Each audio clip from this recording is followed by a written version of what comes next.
ಹೊಗಳುವುದು ಬಿಟ್ಟು ಬೇರೆ ಉದ್ಯೋಗ ಇಲ್ಲದ ರೀತಿ ವರ್ತಿಸುತ್ತಾ ಇದ್ದಾರೆ. ಮಾತು ಮಾತು ಮಾತು, ಬರೀ ಮಾತುಗಳಷ್ಟೇ. ಅದರಲ್ಲಿ ಯಾವುದೇ ಸತ್ಯಾಂಶಗಳಿಲ್ಲ. ಗಂಡ ಹೆಂಡತಿಯನ್ನು ಹೊಗಳಲಿ, ಹೆಂಡತಿ ಗಂಡನನ್ನು ಹೊಗಳಲಿ, ಅಪರಾಧವಿಲ್ಲ. ಆದರೆ ಇಲ್ಲಿ ನಾನೊಬ್ಬ ಇದ್ದೇನೆಂಬ ನೆನಪು ಬೇಡವೇ?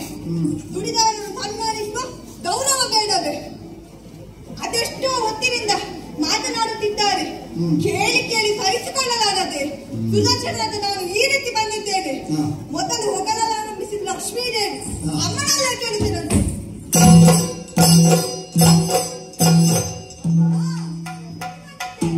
ಸುದರ್ಶನ, ಏನು ಹೊಸ ರೀತಿಯ ವರ್ತನೆ? ದೇವರು ಇಲ್ಲಿಯೇ ಕುಳಿತಿದ್ದಾರೆ, ನನಗೆ ಮಾತ್ರ ನಮಸ್ಕಾರವೇನು? ಇವರಿಗೆ ವಂದಿಸುವುದನ್ನು ಮರೆತೆಯಾ? ಅಮ್ಮ ತಪ್ಪಾಯ್ತೆ. ನನಗೆ ಯಾರಿಗೆ ಯಾವಾಗ ಹೇಗೆ ನಮಸ್ಕಾರ ಕೊಡಬೇಕೆಂದು ನನಗೂ ತಿಳಿದಿದೆ ಅಮ್ಮ. ಅದೊಂದು ನಮ್ಮ ಕ್ರಮವೇ ಹಾಗೆ. ನನಗೆ ಯಾರನ್ನು ಕೆಲಸವಿದೆಯೋ ಅವರಿಗೆ ಮಾತ್ರ ನಮಸ್ಕಾರ. ಈಗ ನಿಮ್ಮಲ್ಲಿ ಮಾತನಾಡತಕ್ಕಂತ ಬಂದಿದ್ದೇನೆ, ಹಾಗಾಗಿ ನನ್ನ ನಮಸ್ಕಾರ ನಿಮಗೆ. ಹಾಗಂತೇಳಿ ನಿಮಗೆ ಬೇಸರ ಮಾಡುವುದಿಲ್ಲ, ದೇವರಿಗೂ ಒಂದು ನಮಸ್ಕಾರ ಕೊಡುತ್ತೇನೆ. ದೇವರೇ ನಮಸ್ಕಾರ. ಲಕ್ಷ್ಮಿ, ನನಗೆ ಈ ರೀತಿಯ ನಮಸ್ಕಾರ ಬೇಡ. ಅಮ್ಮ ಸ್ವಲ್ಪ ಮುಂದೆ ಬಂದಿಲ್ಲ. ಅಲ್ಲ, ಇಲ್ಲಿ ಕೆಲಸ ಇಲ್ಲ ಅಲ್ಲ, ನಾನು ಹೋಗ್ತೀನಿ. ದೇವರೇ, ಇಲ್ಲಿ ನೀವು ಅತಿ ಅಗತ್ಯ. ನಾವಿಬ್ಬರು ಮಾತನಾಡಿದ್ದನ್ನು ಸರಿಯಾಗಿ ಕೇಳಿಸಿಕೊಂಡು ನ್ಯಾಯ ಕೊಡುವ ಕೊನೆಗೆ ನ್ಯಾಯ ಕೊಡುವ ನ್ಯಾಯಾಧೀಶರ ಸ್ಥಾನ ನಿಮಗೆ. ಕುಳಿತುಕೊಳ್ಳಿ. ಅಮ್ಮ ಸ್ವಲ್ಪ ಮುಂದೆ ಬರಬೇಕು. ಲಾಲಿ ಮೊದಲ ತಾಯಿಯೊಂದರಿಕೆಯ ಮುಂದೆ ಲಕ್ಷ್ಮೀ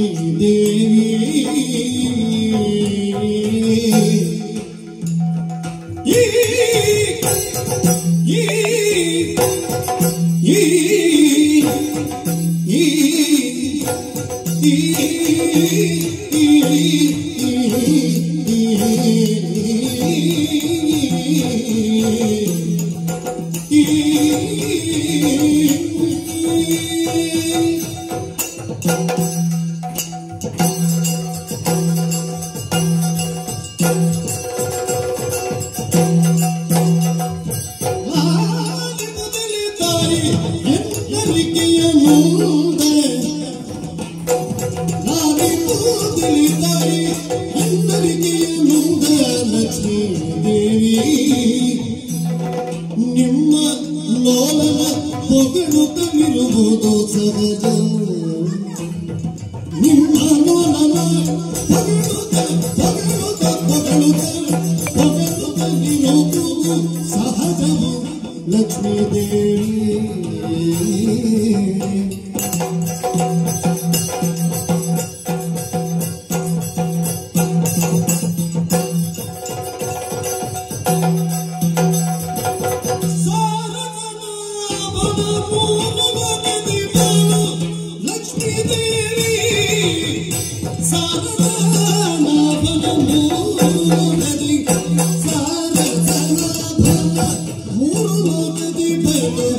ಲಕ್ಷ್ಮೀ ದೇವಿ ಎಲ್ಲರಾರಾಧಿಸುತ್ತ ಮನ್ನಣೆಗಳ ದೇವರು ಲಕ್ಷ್ಮೀ ದೇವಿ. ಎಲ್ಲರಾರಾಧಿಸುತ್ತ ಮನ್ನಣೆಗಳ ದೇವರು ಲಕ್ಷ್ಮೀ ದೇವಿ.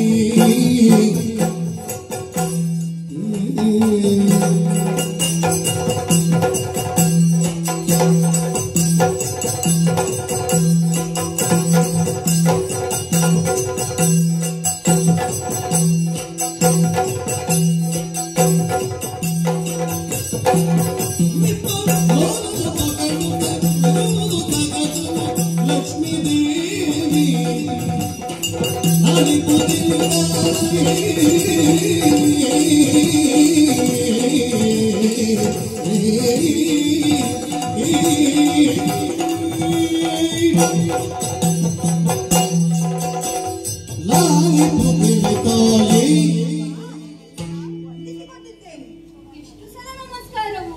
ಏನಿದರ ಚಮತ್ಕಾರ? ಸಾಮಾನ್ಯರಿಗೆ ಒಂದು ಬಾರಿ ನಮಸ್ಕಾರ ಕೊಟ್ಟರೆ ಸಾಕಮ್ಮ. ಆದರೆ ನೀವು ಲಕ್ಷ್ಮೀ ದೇವಿ ಅಲ್ಲ, ಹಾಗಾಗಿ ನಿಮಗೆ ಮತ್ತೊಮ್ಮೆ ನಮಸ್ಕಾರ. ಹಾಗೆ ಗಂಡ ಹೆಂಡತಿಯರು ಮಾತನಾಡುತ್ತಿದ್ದಂತಹ ಸಂದರ್ಭ ಮತ್ತೆ ಬಂದದ್ದು ನೀನು? ಅಮ್ಮ, ನಾನು ಬಂದದ್ದಲ್ಲ, ನಿಮ್ಮ ಮಾತುಗಳು ನನ್ನನ್ನು ಭರಿಸಿತು. ಏನು? ಹೌದಮ್ಮ, ಅದೆಷ್ಟೋ ಹೊತ್ತಿನಿಂದ ನಿಮ್ಮ ಗಂಡನ ಗುಣಗಾನದಲ್ಲಿ ನೀವು ತೊಡಗಿಕೊಂಡಿದ್ದೀರಲ್ಲ. ನಿಜ. ಅಪರಾಧವಲ್ಲ, ನಿಮ್ಮ ಗಂಡನ ಹೊಗಳುವುದು ಸಹಜವೇ. ಆದರೆ ನೀವು ಹೇಳಿದ್ದೀರಲ್ಲ ನಿಮ್ಮ ಗಂಡನ ಸಾಧನೆಯ ಬಗ್ಗೆ, ಅದಕ್ಕೆ ಕಾರಣ ಅವರೇ ಅಂತ ತಿಳಿದಾಗ ಉಂಟು. ಅಲ್ಲಮ್ಮ, ಅದಕ್ಕೆ ಕಾರಣ ನಾನೆಂದು ತಿಳಿಸಲು ಬಂದಿದ್ದೇನೆ. ನನ್ನ ಗಂಡ ಮಾಡಿದ ಸಾಧನೆಗಳಿಗೆ ನೀನು ಕಾರಣ. ಹೌದಮ್ಮ. ಏನು ಮಾಡಿದ್ದೀಯಲ್ಲವೇ?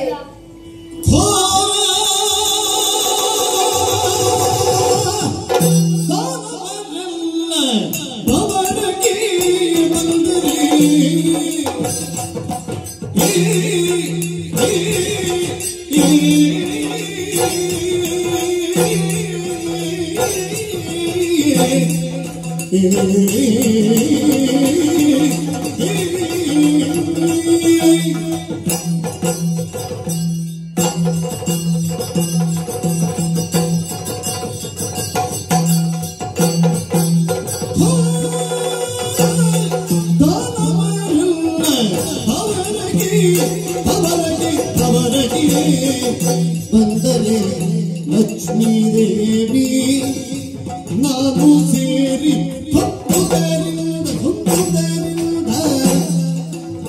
ಸರೋವರು ಕಾರಣ ನಾನು ಸೇರಿ ಹೊತ್ತುದರಿಂದ ಸರ್ವದು ಕಾರಣ ಲಕ್ಷ್ಮೀ ದೇವಿ.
ಏನು ಮಾಡಲಿಲ್ಲ, ನಿಜವಾಗಿ ಸಾಧನೆ ಮಾಡಿದವರಿಗೆ ಮನ್ನಣೆ ಸಿಗಬೇಕು.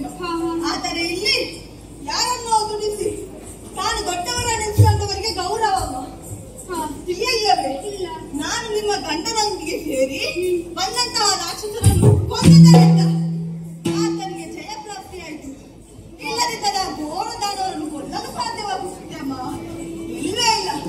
ಅದಕ್ಕೆ ಹೇಳಿದ್ದು ನಿಮ್ಮ ಗಂಡನ ಸಾಧನೆಗೆ ಕಾರಣ ಸುಧಾಚರಣದ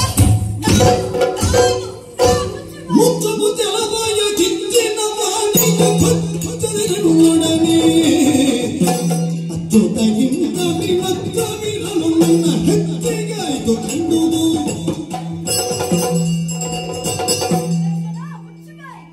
ಬಾಯಿಗೆ ಬಂದ ಹಾಗೆ ಮಾತನಾಡಬೇಡ.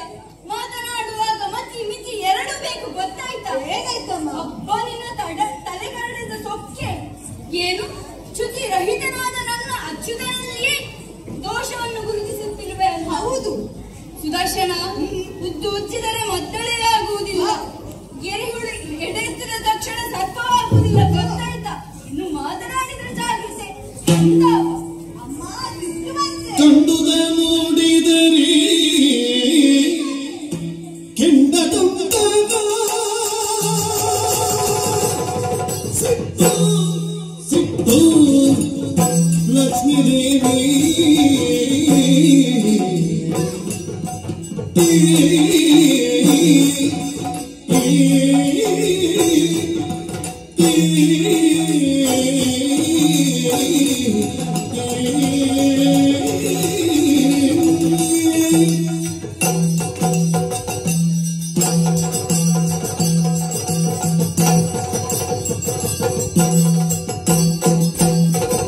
ಕಂಡುದ ನೋಡಿದರೆ ಕೆಂಡ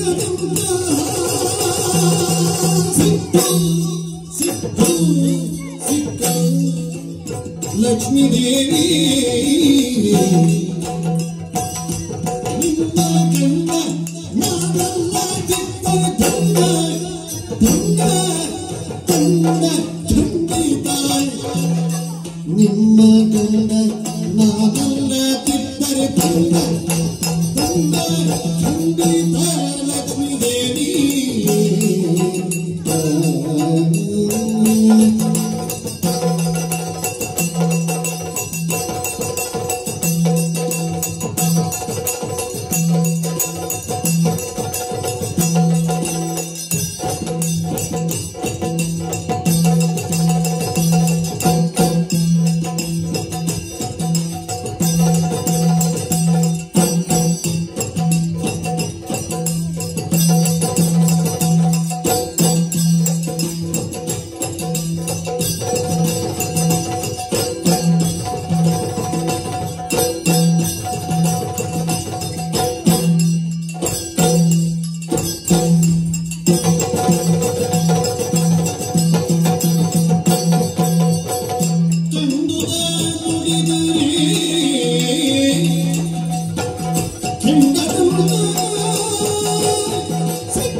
ಲಕ್ಷ್ಮೀ ದೇವಿ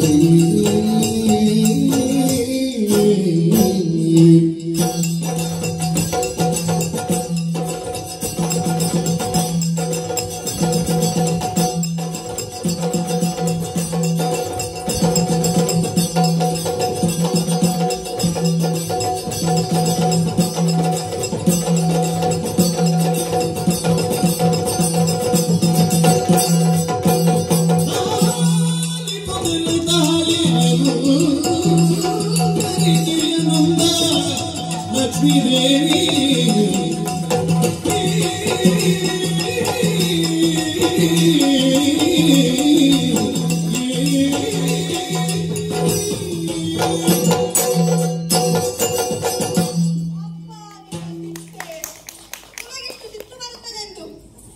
ಇವತ್ತೇ ತಿಳಿದದ್ದಮ್ಮ. ನಿಮ್ಮ ಸಿಟ್ಟು ನೋಡಿ ಅಂತೆ ಸಿಟ್ಟಿನಲ್ಲೂ ಮಾತ್ರ ನೀ ಚೆಂದಮ್ಮ. ಮೊದಲೇ ನಿಮ್ಮ ಮುಖ ಸೌಂದರ್ಯ ಕಲೆಯಿಂದ ಬಿಡಿಸುತ್ತಾ ಇದೆ. ಈಗಂತ ಕೇಳುವುದೇ ಬೇಡಮ್ಮ. ನೋಡಿ ಅಂತೆ ನಿಮಗೆ ಮುಖ ಕೆಂಪಾದದ್ದು. ಈಗೊಂದು ಮಾತು ನೆನಪಿಗೆ ಬರುತ್ತದೆ. ಕಂಡದ್ದನ್ನು ಕಂಡ ಹಾಗೆ ನುಡಿದರೆ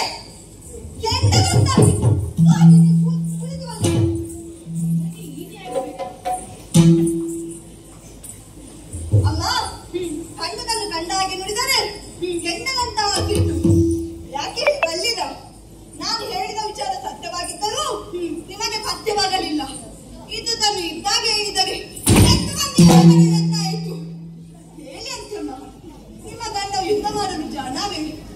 ಅಲ್ಲೇ ಅಲ್ಲ, ನಿಮ್ಮ ಗಂಡನ ಜೊತೆ ನಾನು ಸೇರಿ ಬಂದಂತಹ ರಾಕ್ಷಸರನ್ನು ಕೊಲ್ಲುವುದರಿಂದ ಆತನಿಗೆ ಜಯ ಪ್ರಾಪ್ತಿಯಾಯಿತು. ನಾನಲ್ಲದಿದ್ದರೆ ನಿಮ್ಮ ಗಂಡ ಸರಿ ಸರಿ ನಮನ ಭಕ್ತಿಯ ಬರಹ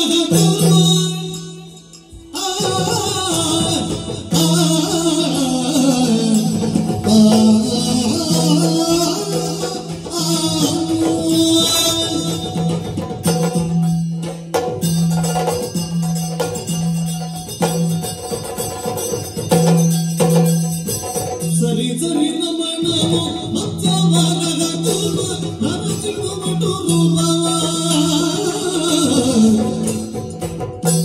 ಧರಿಸಿದವರನ್ನು